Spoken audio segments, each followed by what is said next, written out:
Sam, let me tell you, prosecutors have said from the beginning that this is an active and ongoing investigation. They've really dropped clues that there were going to be more charges here. And that's what we've learned today, that Rex Heuermann, prosecutors are saying, was also involved in the murders of two other women. Jessica Taylor, whose remains were found in Manorville in 2003, and then the other part of her body in 2011 in Gilgo Beach. And Sandra Castilla, who was found brutally murdered in Manorville in 1993. I want to tell you, because it just happened, Rex Heuermann just pled not guilty to these charges. He will be back in court July 30th. But what is interesting about this, Sam, you asked me, is some of this surprising? Look, I think Jessica Taylor, not entirely. There were some suspicions about that, given the time frame of when her body was found and the profile. But I have to tell you, Sandra Castilla is surprising. And the reason for that is she was found in 1993. That is before I think anyone suspected that an alleged serial killer, Long Island serial killer, was at work here. But that is what prosecutors are saying. They believe that around that time, 1993, Rex Heuermann began this killing spree. And that is really the really big news out of what we're hearing today.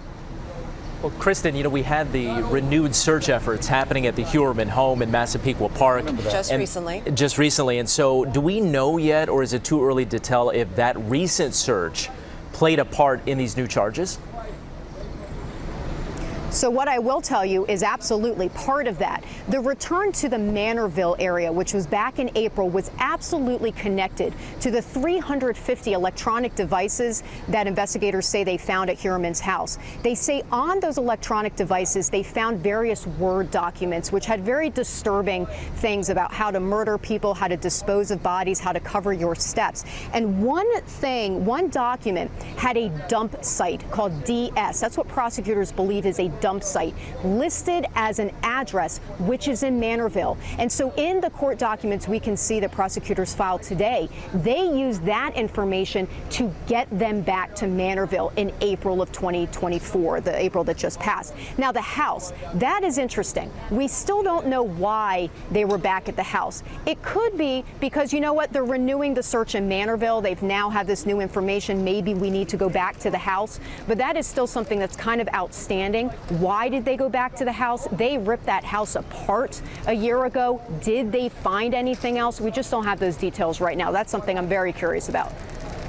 All right, Kristin, we appreciate you staying on top of it, of course. I want to say, as someone who has covered this story since its inception, since 2010, this is a day, in fact, I never, quite frankly, thought I would see. So if you're looking at this and you go, this looks exactly like it did July 14th of last year. No, this is now. This is current pictures of them, again, blocking off the street. Donna Sturman, she's the former secretary for accused Gilgo Beach serial killer Rex Heuermann. She is still in shock about all this, and she hasn't wanted to speak about it until now. When you saw his name in the news, I thought I was hallucinating. I was completely and utterly freaked out.